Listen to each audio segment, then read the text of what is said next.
Hello, beautiful soul. Welcome to my YouTube channel or my podcast. I'm Will Caminada, the multidimensional guide and leading channel here to help you awaken, heal, and expand your consciousness.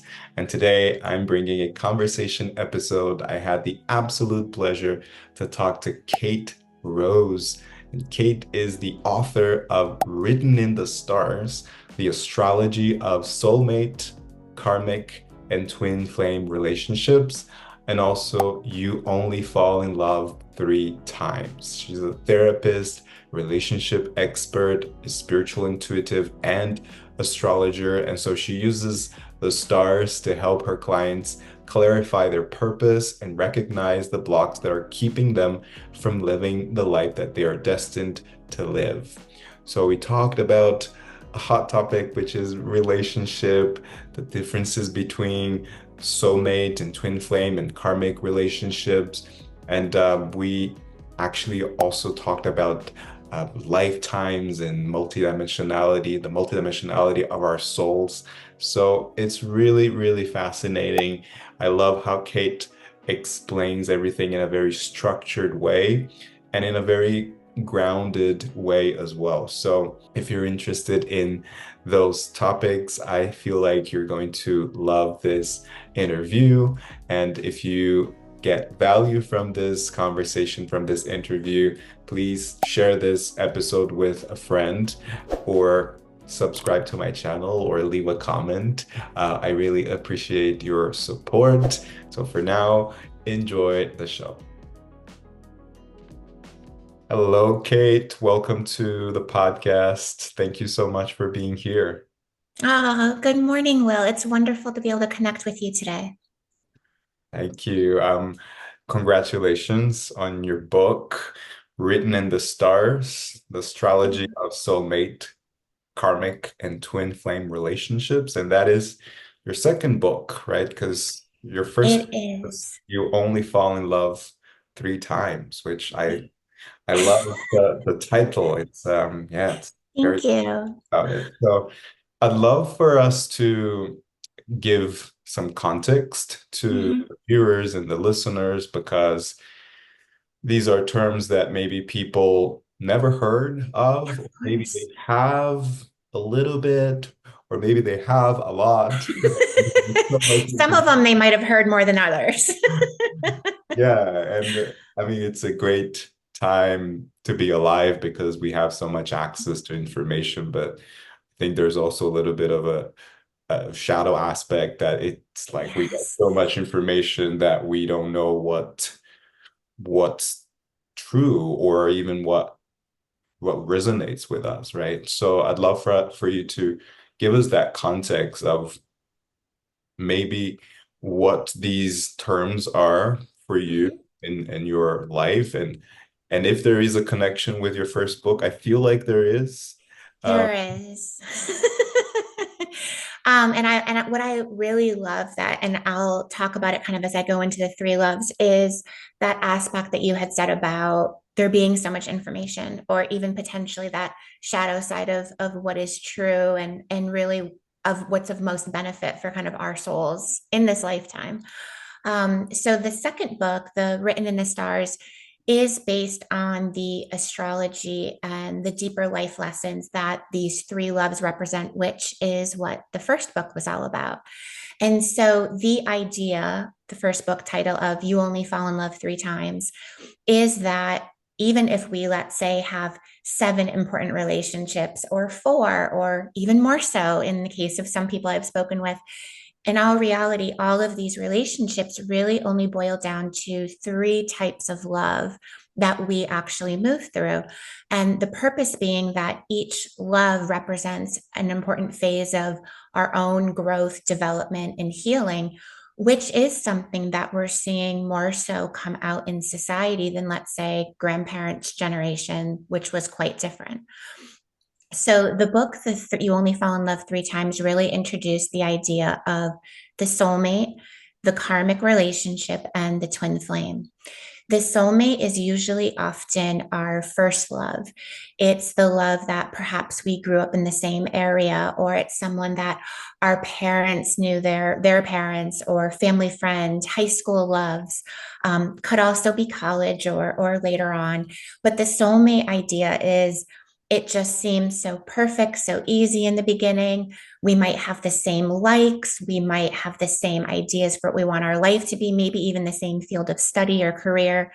And eventually, what we come to realize is that there's nothing wrong with the soulmate relationship, but that we really haven't been able to identify who we are.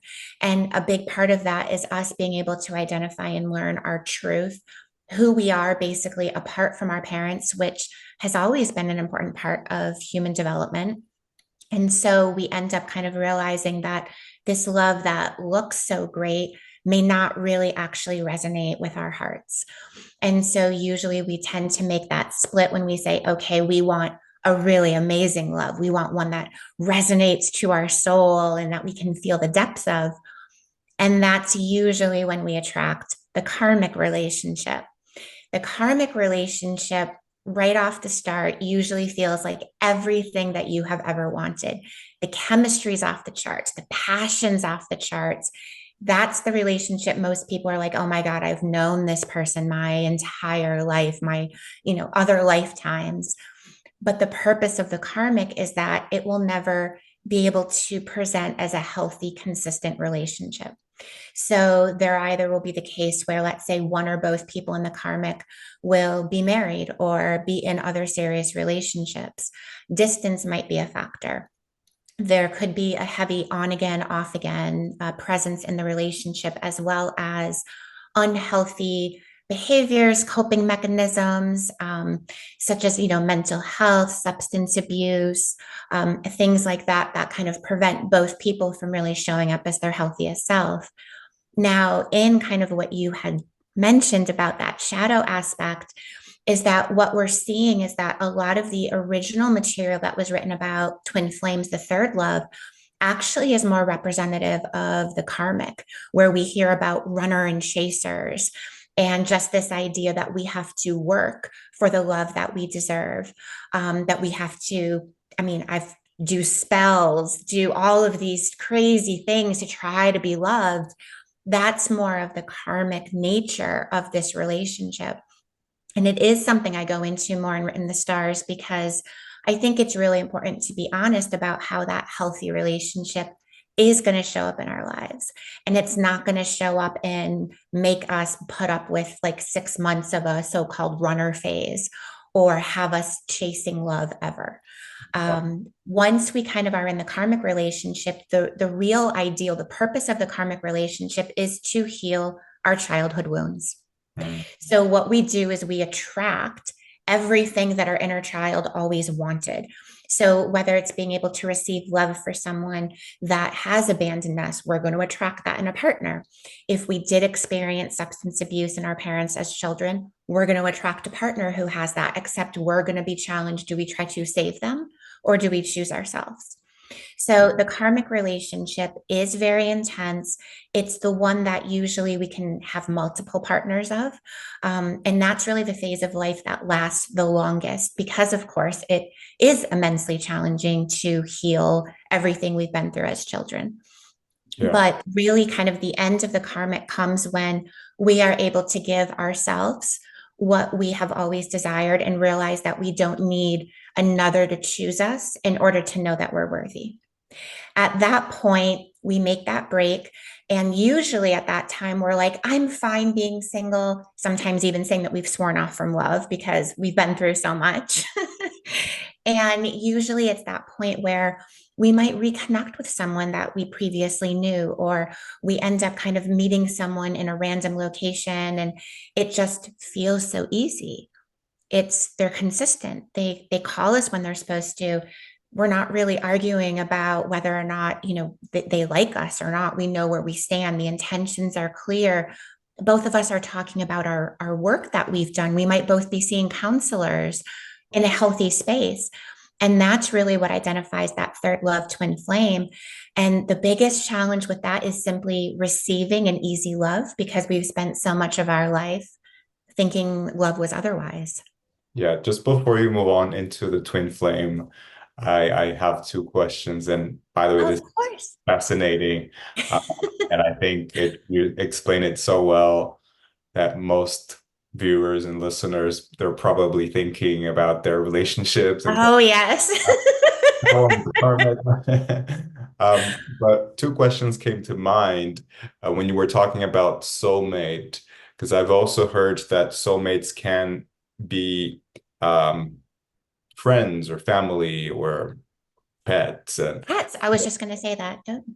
so is that so? And the second question is, can you have a karmic relationship with your soulmate? So, and that's all of these questions is kind of what led into Written in the Stars, because it was trying to find more concrete information to be able to know who is basically what relationship. Because even though we would think it should be self-explanatory, right? Like the difference between a soulmate, a karmic, a healthy, supportive twin flame. But when we're enmeshed within it, it's really hard to tell. The soulmate and the karmic relationship, what the astrology charts show is that they are two separate relationships. I have seen in more rare cases where people will give me the birth information for their entire life. So we're saying like parents, siblings, best friends, mates from college, as they would say. And sometimes that soulmate relationship can be that friend or someone that they knew. But most of us will all have these three loves. The karmic relationship ends up becoming very different. We could, let's say, feel or think that it feels like a soulmate relationship before it turns karmic. But in all reality, those karmic principles have really always been there. Right. So would you say that the karmic relationship feels just difficult, at least at some point? At some points, that's actually the relationship that most people think is their twin flame. So many times when I first hear from people, they're like, oh my gosh, I met my twin flame. And then they'll go into the story of how they're married or their twin flame is married, how it's been 6 months since they've heard from them, how they're, sleeping with other people or engaging in other behaviors. But because of that bond, which is actually created by our inner child, we think that this relationship is the twin flame, when in all reality, we've attracted it because we need to heal ourselves. Right. And would you say that the soulmate relationship is not necessarily difficult? No, and many times people stay friends with the soulmates because going, traditional identification kind of the soulmate, which I feel like is very accurate, is it's part of that soul family. And we have a soul family that we are born into.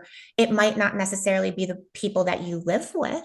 It could be people you meet along the way, people that you meet overseas. It could be pets. I absolutely think one of my cats I've had in my lifetime was a soulmate of mine.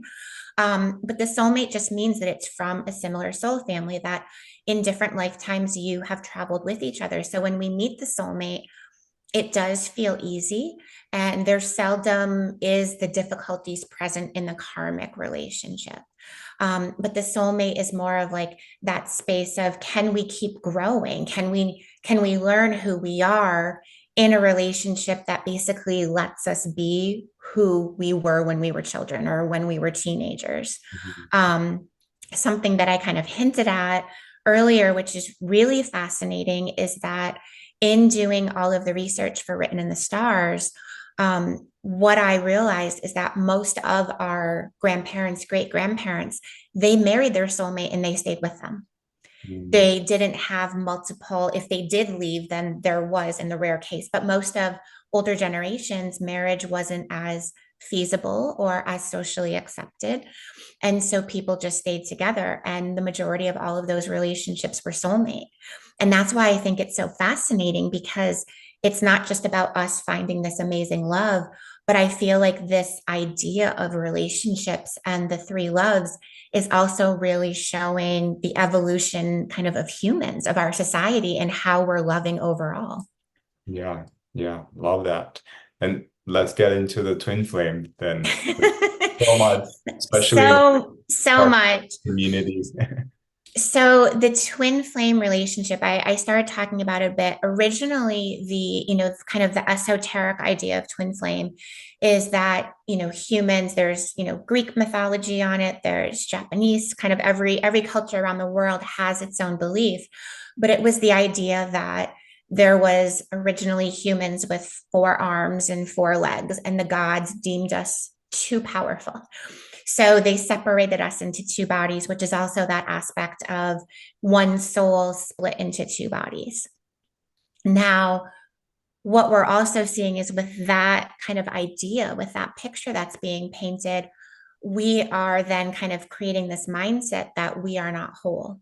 We're not whole on our own. We're not whole until we meet our twin flame, which I think more, as I was said, is similar to that karmic aspect where there's like this life or death energy that we cannot exist without this other person and we're not really ourselves, when in reality the journey of love is to realize we're whole on our own.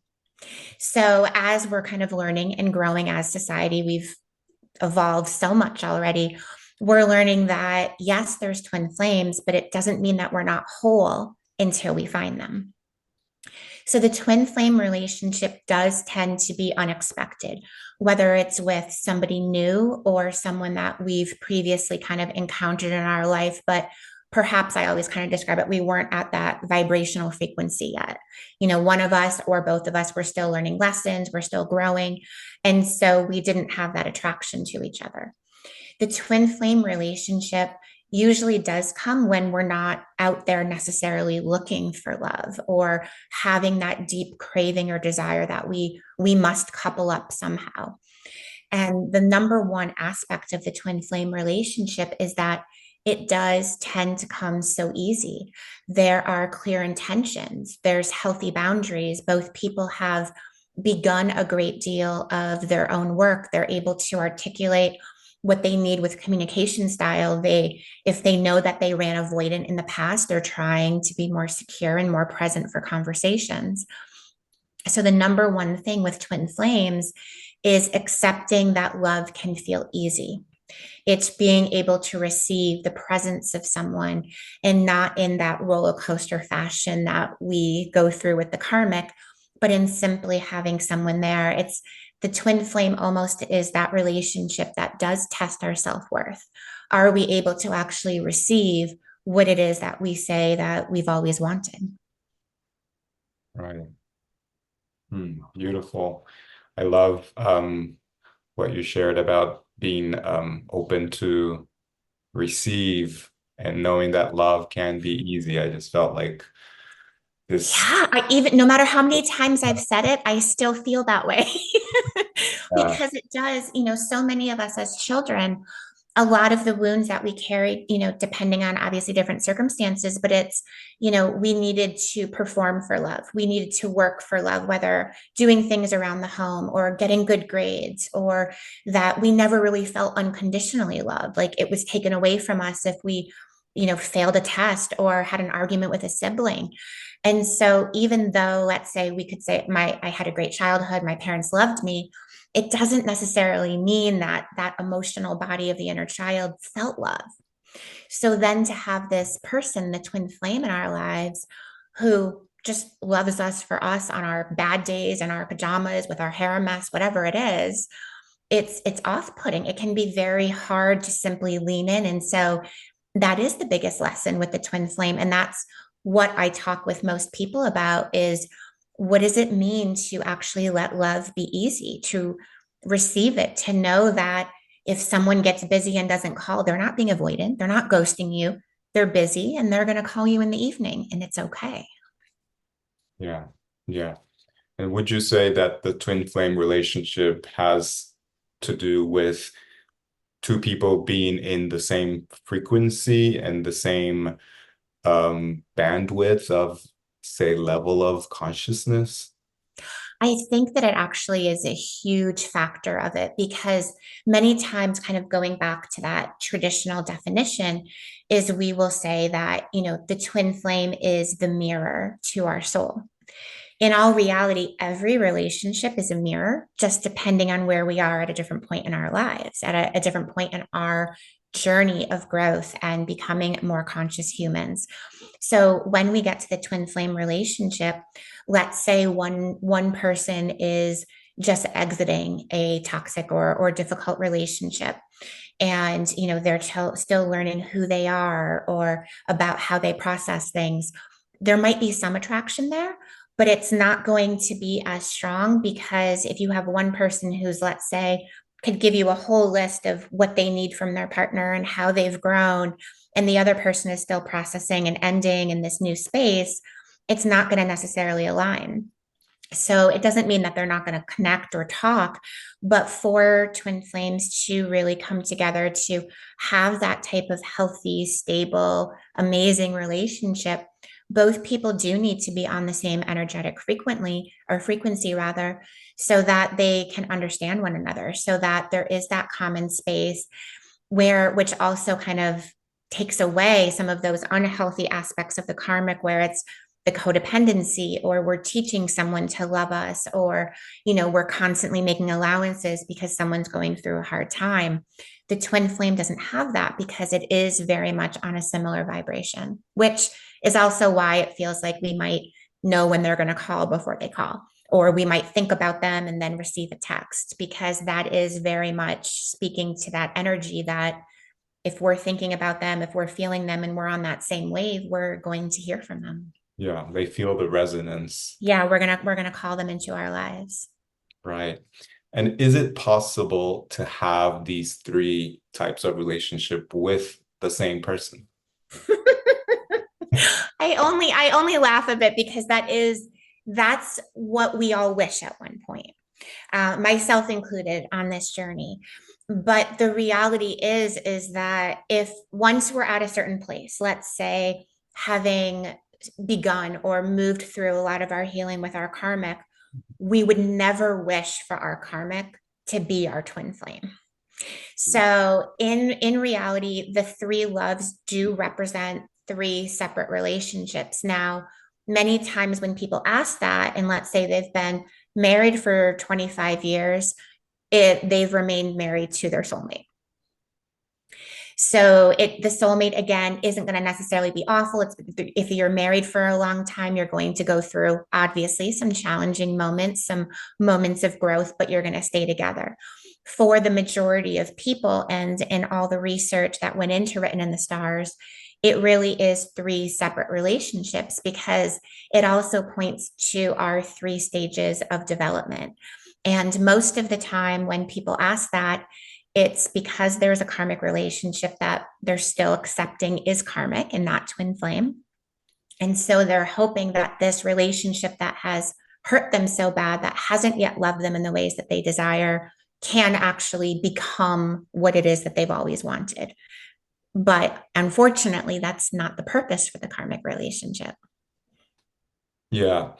Yeah. And I was also thinking about something you mentioned earlier about the generations too. Like when we think about Mm-hmm. grandparents or maybe even our parents, they've been together for so long that it feels like they're really good friends and then they know each other very well. Yeah. But sometimes there isn't like that spark or that, that romantic fire that maybe there was in the beginning, right?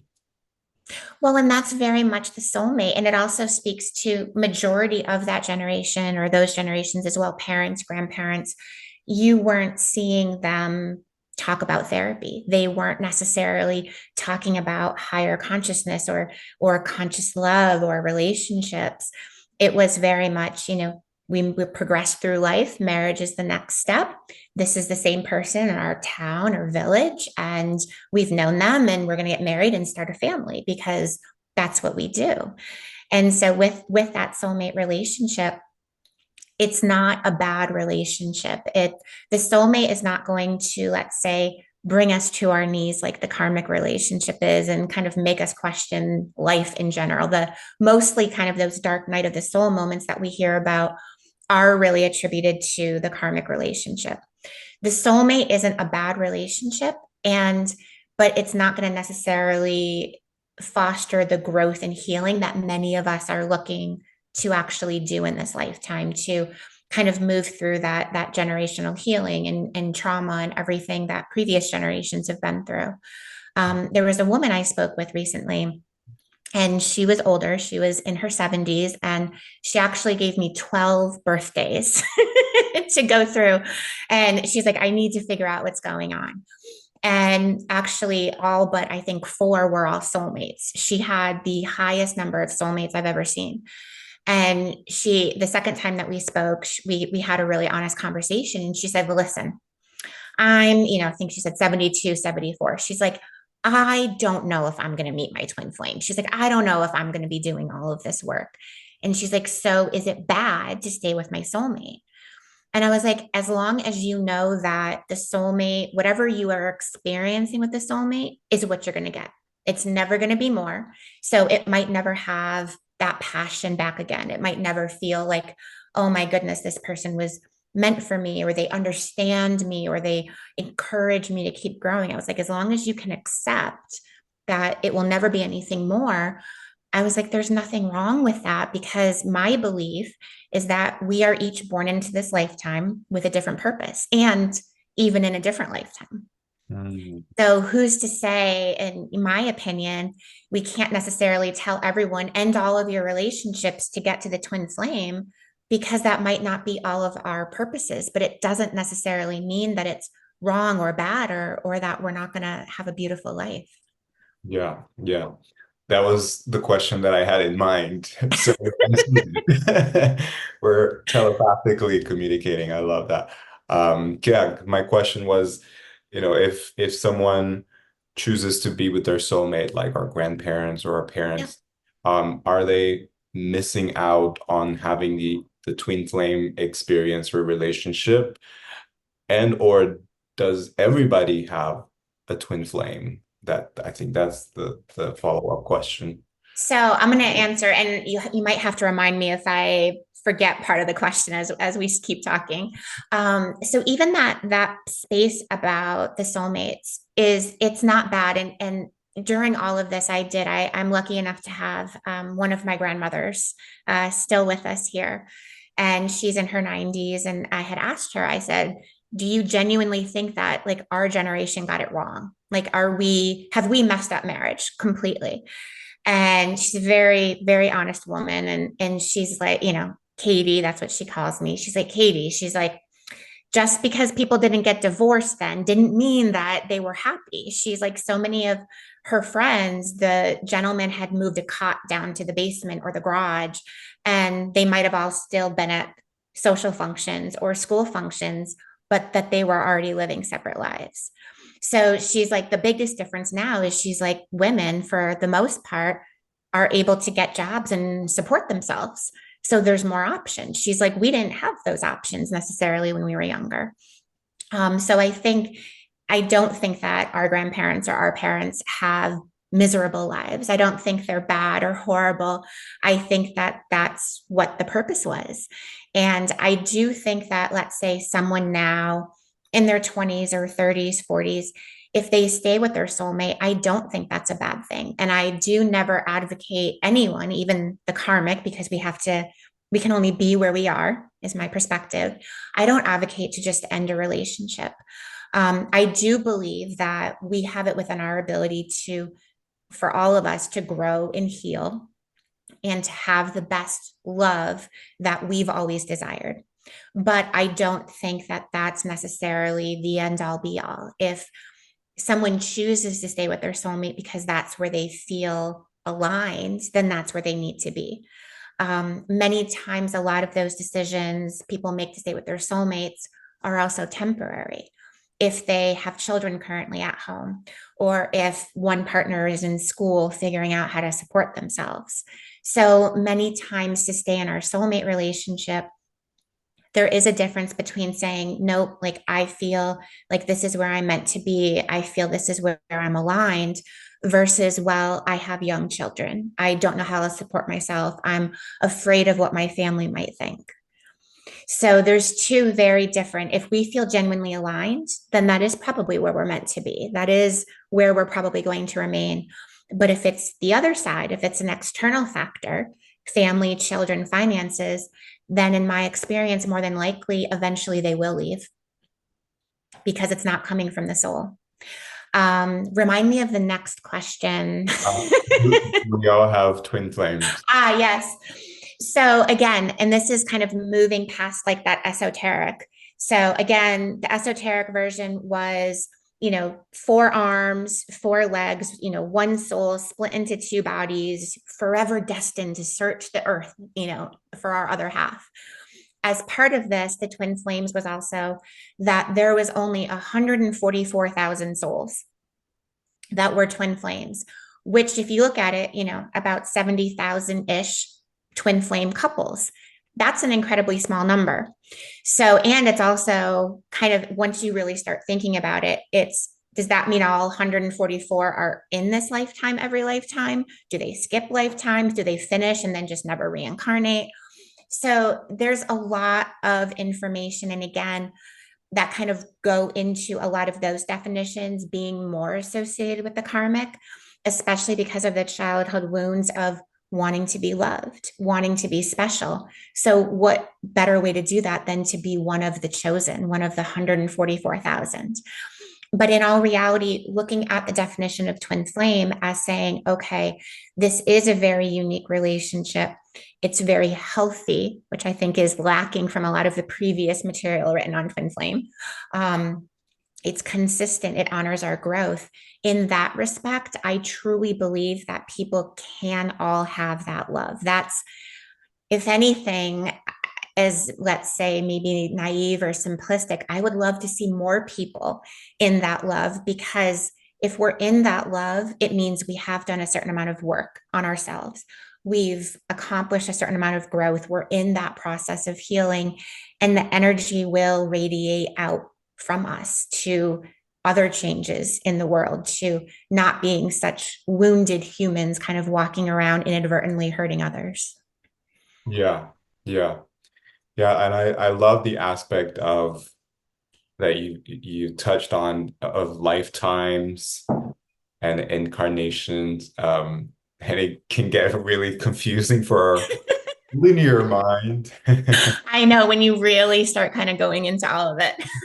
Yeah, but I'd love to hear more from you, from your perspective, um, on this thing that you mentioned. Like, is is it possible that perhaps my twin flame is not with me in this incarnation, or haven't, had that they haven't incarnated yet? Or is it possible that, I've had relationships in past lives, and they're my karmic relationships in this lifetime. I'm not making much sense with my Oh question. no, I completely understand actually. Yeah.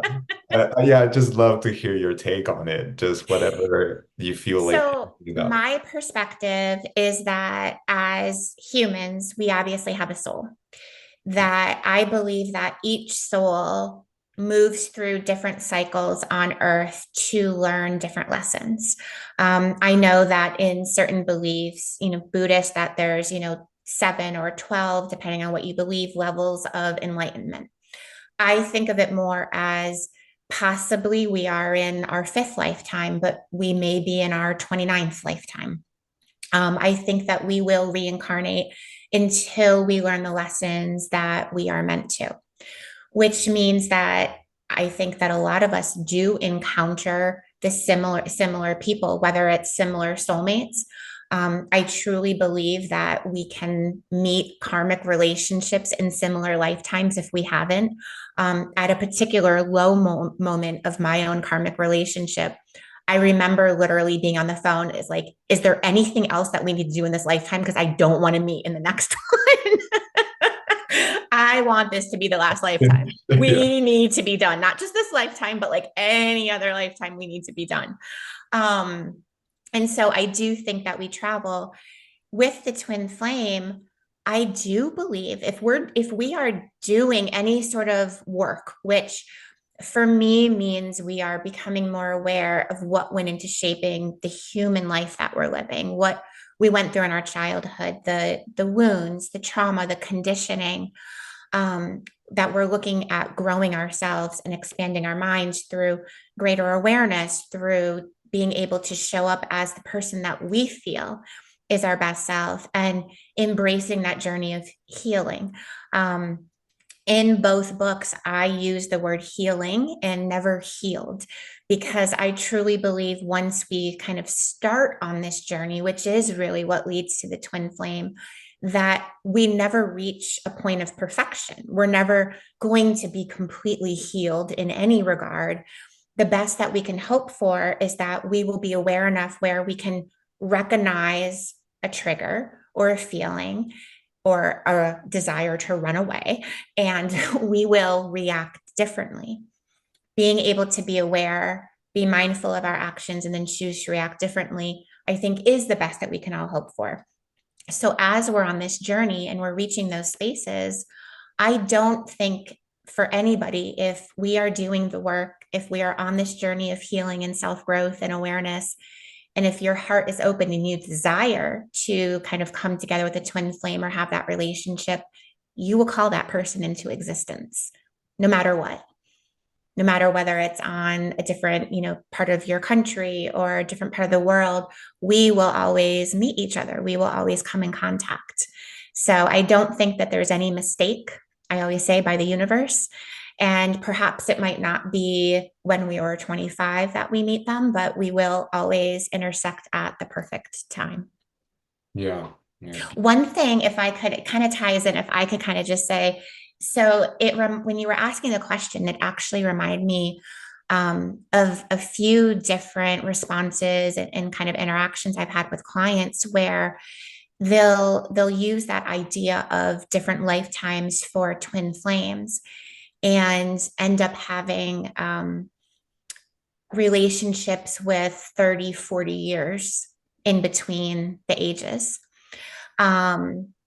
While your twin flame might not be someone that you would have originally thought of, or might be from a different background or do something like that, the idea of twin flame having that wide of an age difference, and possibly incorporating, let's say, some inappropriate boundaries with age, is not part of the twin flame relationship. Many times that ideal, which I've seen from a lot of people, is very much more so like that father wound or the mother wound, or even inappropriate boundaries or ideals of relationships that, just as you were saying it just came up. And it's something that, again, it kind of goes back to that idea of, I think, as a culture and as we're evolving, we also really need to stop putting unhealthy labels and behaviors as the twin flame relationship and excusing things that we wouldn't necessarily accept anywhere else.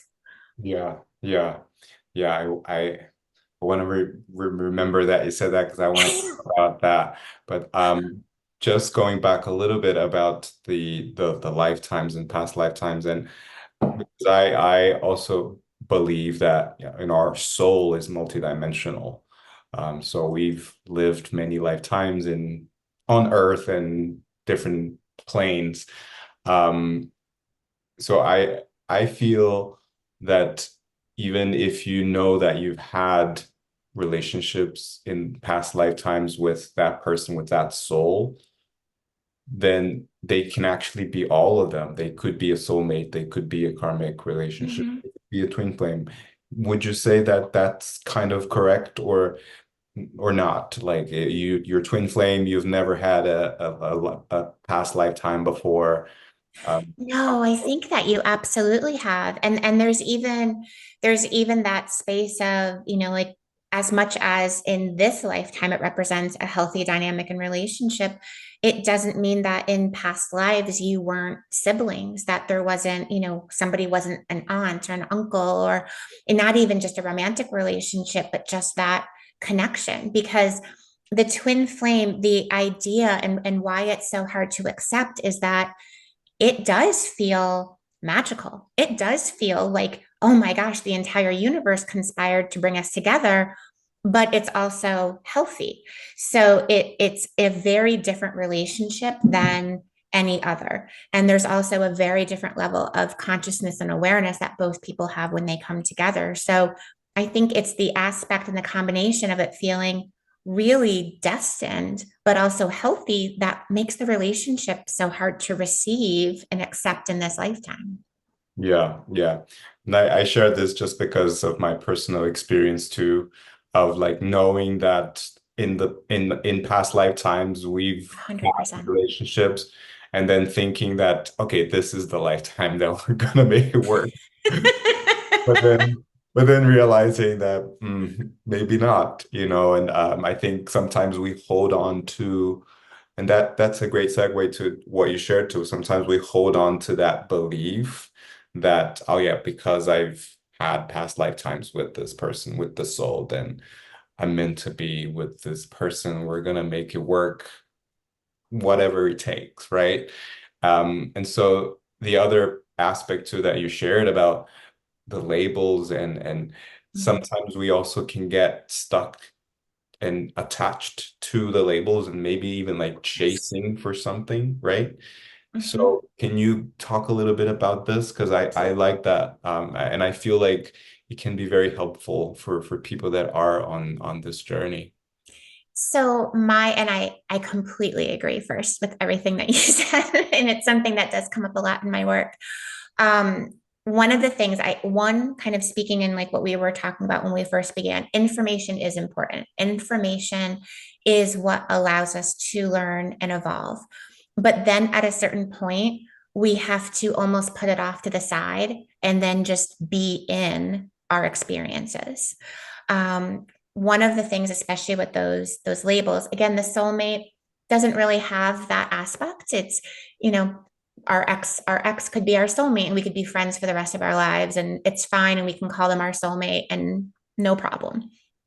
Um, but in especially looking at that aspect of twin flame, what I found is the label twin flame, especially if we are attaching some of those more unhealthy behaviors like the runner and chaser and the on again, off again, and all of those tendencies to it, we will accept far more from someone who we've attached the label, quote unquote, is a twin flame than we would for any other relationship in our life.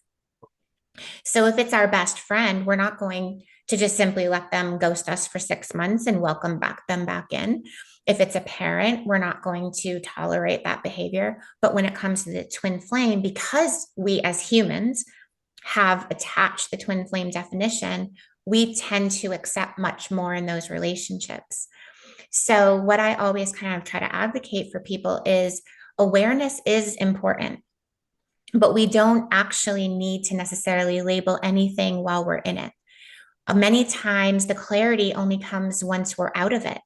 And the karmic relationship, that can be hard to label. Sometimes it's even accepting that it's a karmic is one of the most challenging pieces of it because then if we have now attached karmic label, now we know, oh, okay, now this is all about my inner child and I don't want it to be. And I thought I did everything, but now I have to do more. And then with the twin flame, again, it's just about kind of realizing that our experiences are what shape the meaning and the purpose and identity of the relationship, not necessarily the label. Mhm. And so, in these types of loves, being able to kind of hold space for what it feels like, what we're noticing, what our observations are, any sort of patterns that keep repeating, those are really the most important aspects because as long as we're in something, which is kind of where written in the stars was birthed from, as long as we're in it, we have a very hard time knowing exactly what it is because there's feelings and attachment and chemistry. And then I always, do say that as much as we might label certain relationships while we're in them or excuse a great deal of hurtful behavior for the twin flame, we are humans labeling a soul relationship. And that tends to not work out very well. Only the universe really knows, in my opinion, what your relationship is before you're kind of reached the purpose or the conclusion of it. And so many times, one of the most beneficial things in working with people is I simply tell them, I say, okay, so you've attached this label twin flame, but what happens if we remove it? How would you treat or show up for this connection? How would you be different if we took away the label? And many times, how they would react, what they would require, how they would advocate for themselves is vastly different. So sometimes removing that label, letting ourselves be in the experience, showing up the way that we feel most authentic for wherever we're at in our growth is the most beneficial way to approach any romantic relationship. Yeah. And even with the karmic relationship too, like if you're in that relationship, you label it and then you're like, okay, it's about healing the inner child, but then you're like, yeah, I know I'm gonna end this relationship anyway, and then you just end maybe earlier than you what you should have because you didn't necessarily learn what you had to learn. And I love what you said about, having the awareness is great, but removing the label can be healthier or can serve you in a much grander way. Much more so. And even what you had mentioned with the karmic, and I wrote it, I think actually many times and written the stars, is do not break up with your karmic partner because you're reading a book. Don't do it. Because what I see is if you do that, or you break up because your best friend says, oh, you deserve someone so much more, or mom or dad says, you can't do this anymore, you'll attract another one.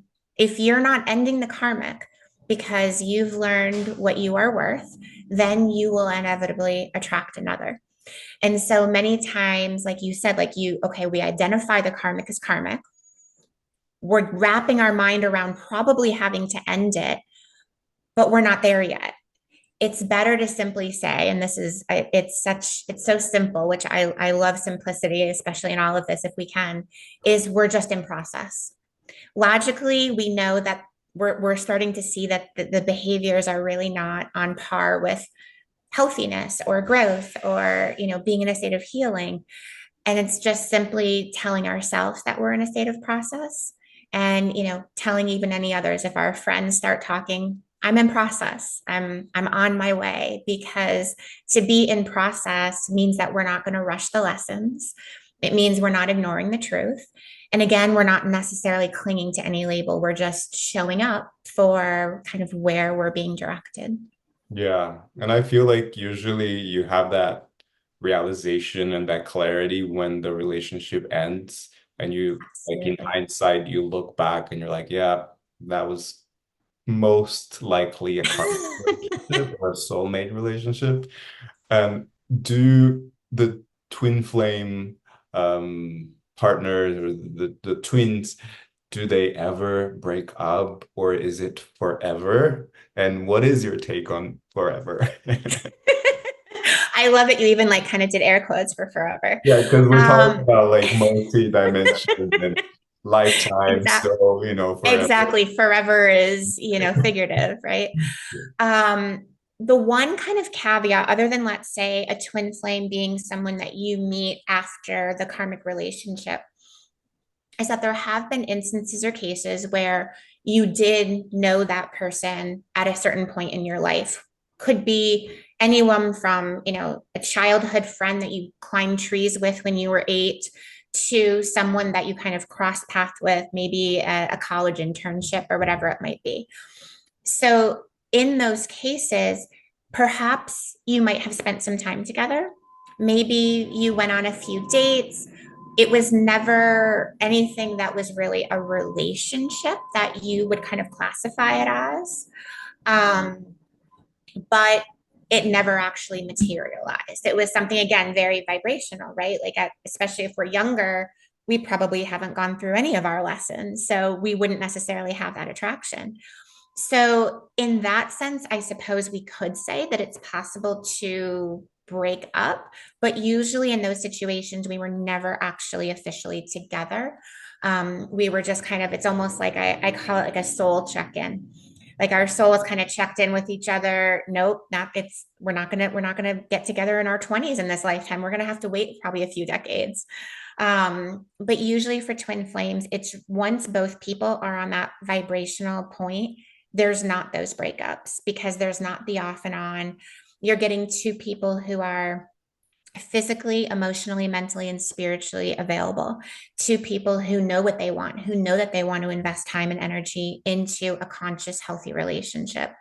And so perhaps it might look different. I've heard of twin flames having different living arrangements, having, being very mindful if they have children from previous relationships or wanting to continue, a very independent career and travel. So the relationship might look different than, let's say, grandma and grandpa living in the same house for 70 years, but they don't necessarily, I don't see them breaking up. It's not the same cycle as the karmic relationship. Right. Did I miss the last half of your Um, question? I think I uh, did. the second part is Yes. what is your take on forever? Yes, the forever. Um, so again, when we're looking at forever, your forever love, which was kind of a term I coined with You Only Fall in Love Three Times, is the idea that once we're in a relationship, we are able to now continue to keep growing and developing our own sense of self in that relationship. The relationship kind of keeps growing and stronger. And so we stay together. The soulmate relationship, of course, if we feel aligned for our soul path in this lifetime, that is somewhere that we could potentially remain, like, let's say, our grandparents or parents did.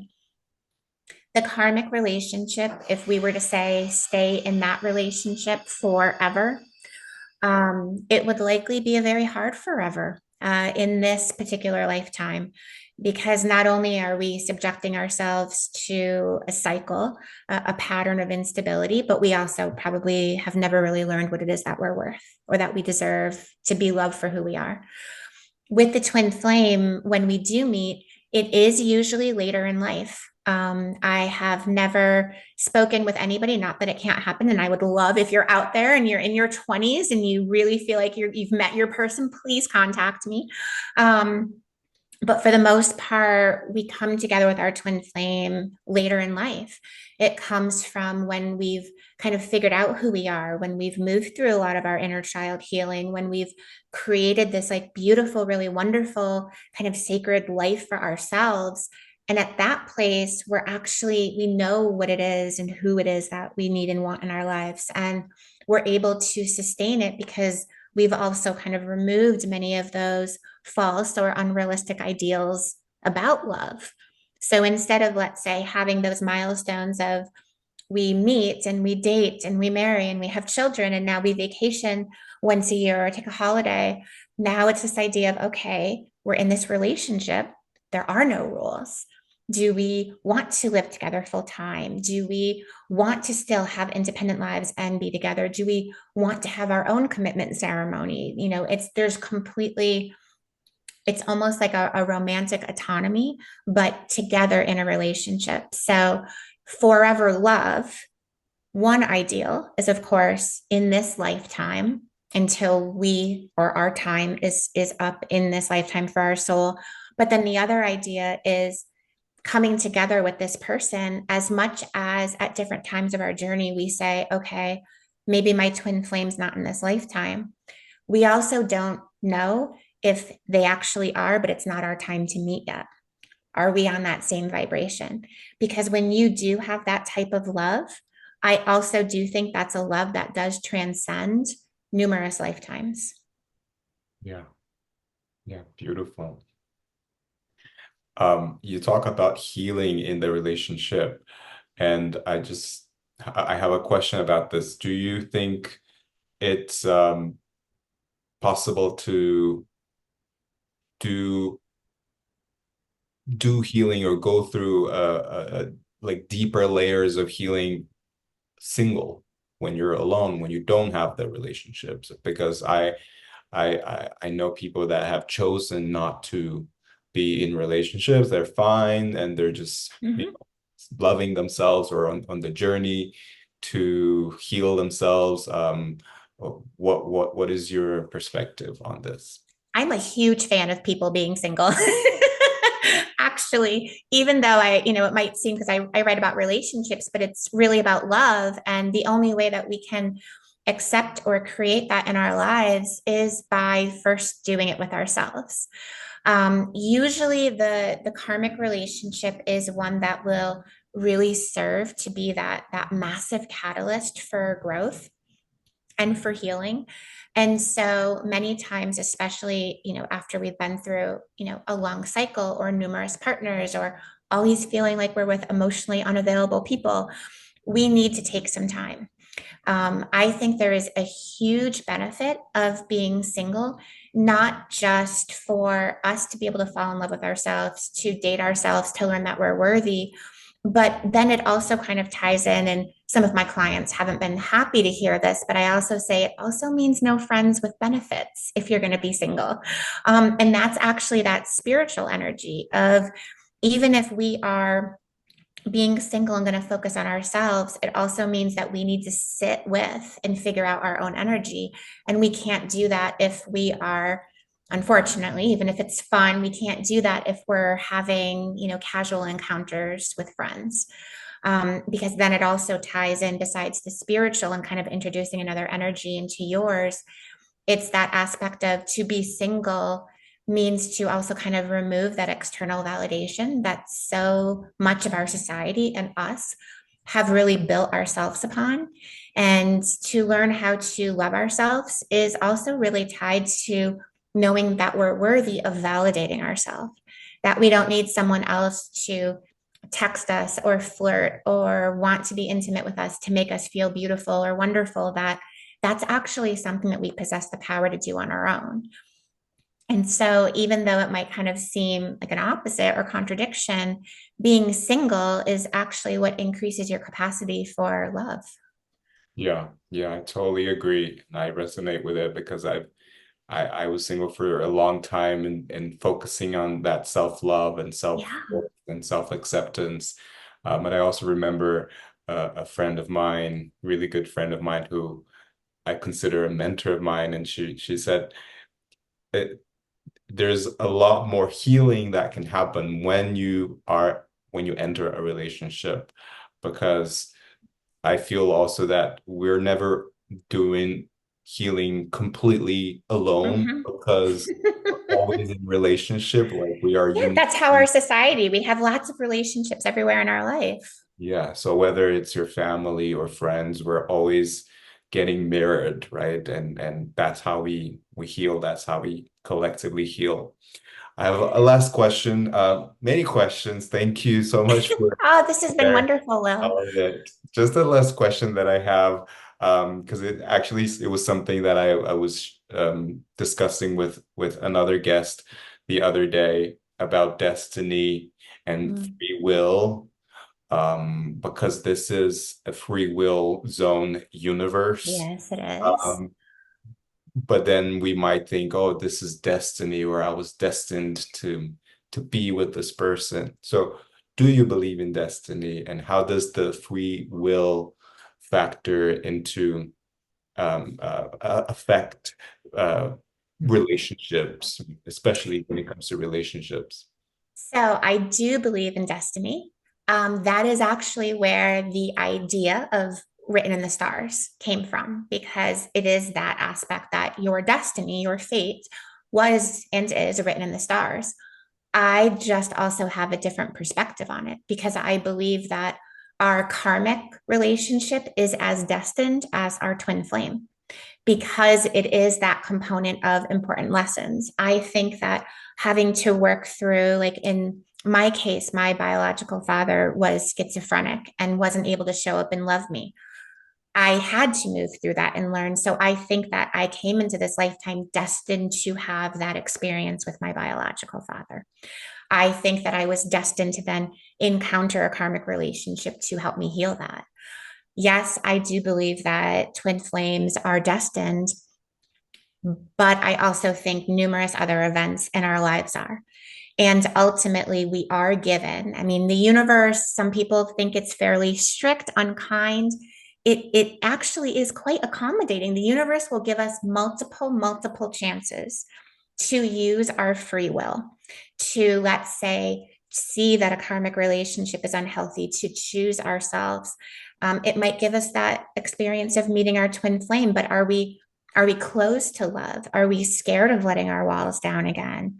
So we are always being given opportunities to use free will to choose our destiny.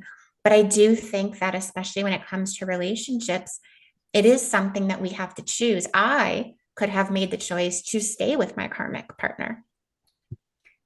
The universe might have made it very, very difficult, might have presented time and time again. And usually, the more that we resist free will of our destiny, it seems the lessons, the signs, the occurrences get a little bit more harsh from the universe, almost to the point where it's literally right in front of you, like this screen right now, and you can no longer ignore it. So, but I do believe that our free will is tied to our destiny. I also just believe that our destiny is more than just the amazing love, it's everything that helped shape our path there. Yeah, and I loved what you said about the universe giving us opportunities So to many, so many. life. Right? You don't get it right in this lifetime. There's another lifetime, and That's what I always tell people too. I was like, it's okay. Like you make the most of where you're at, and we don't know. Again, this is our human self. As much as we have our soul, we're still in a human body. And so we don't know what our purpose is in this lifetime. yeah, and I've recently watched a video with Bashar sharing an interesting view on free will and destiny. And it was something along the lines of we have our free will here in this human experience, but our higher self also has a free will because if the universe is a free will zone, then, they will choose something for us. And then it goes to back to what you're saying. Then we keep saying no to this. Well, your higher self will keep moving. Exactly. And that's what so when I'm talking with clients, especially, and let's say for instance, there's a woman that I speak with, and she is logically, mentally aware that her relationship is karmic, but her emotional body doesn't know that yet. She hasn't embodied that awareness. She's still in process of the lesson. And so she's like, what will happen? And I said, well, more than likely, because you now know that this is karmic, but you're in the process of kind of embodying this lesson in an emotional way, you will keep getting signs. You will keep having things happen until, let's say, perhaps something happens that is a bigger catalyst that you can't ignore, that you're going to have to make a decision one way or the other about. And so the universe does do that. And I believe our higher self is responsible for those bigger catalyst moments where it's like, we need to get this person off this path and redirect them in another way. And the less that we choose kind of our destiny, that's why I see it every day where those occurrences get to the point where we might not feel like we're then able to have a choice. Even if we do, we might not feel like we do in those moments. Yeah. And isn't it amazing how also the body gives us signs too, right? Oh, Like how very we, much so. yeah. Final question. What Yes. is your definition of love? Uh, love is everything. Love is everything you send out, come back to you. Amazing, amazing. Thank you so much, Kate. And Oh, well, thank how can you. people connect with you? What's the best way to connect with you on socials? Oh, that's wonderful. I would love interacting with people is one of my most favorite things, especially readers. I'm at wordsofkaterose.com, Words of Kate Rose at Instagram, and the same on Facebook as well. Yeah, and as usual, I'll leave all the links in the description so that people can connect with you and also get your amazing book. Again, thank you so much. I acknowledge you for the work that you're doing to help us navigate a relationship, which can be, a roller coaster for us here on this planet. But I think at the end of the day or at the end of the life, that's why we're here, right? To learn to I love. agree. Yeah, Exactly. And yeah, that we are love. yeah, we are 100%. Thank you so much. Thank you. Well. Thanks so much for watching or listening to this episode. If you would like to learn more about Kate's work, visit her website, www.wordsofkaterose.com, and follow her on Instagram at wordsofkaterose. And as usual, you can find all the links in the show's notes. Let us know in the comments what has been your biggest takeaway from this interview, from this amazing interview. So many takeaways and so many nuggets of inspiration. Let us know what has been the one that mostly resonated with your heart. And once again, if this has brought you value, please subscribe to my podcast or my YouTube channel and share it with friends who might be in a relationship or might be looking for a relationship, and they will benefit from this too. As always, keep shining your light, keep your heart open, and let love lead the way. I love you. See you in the next episode. Bye.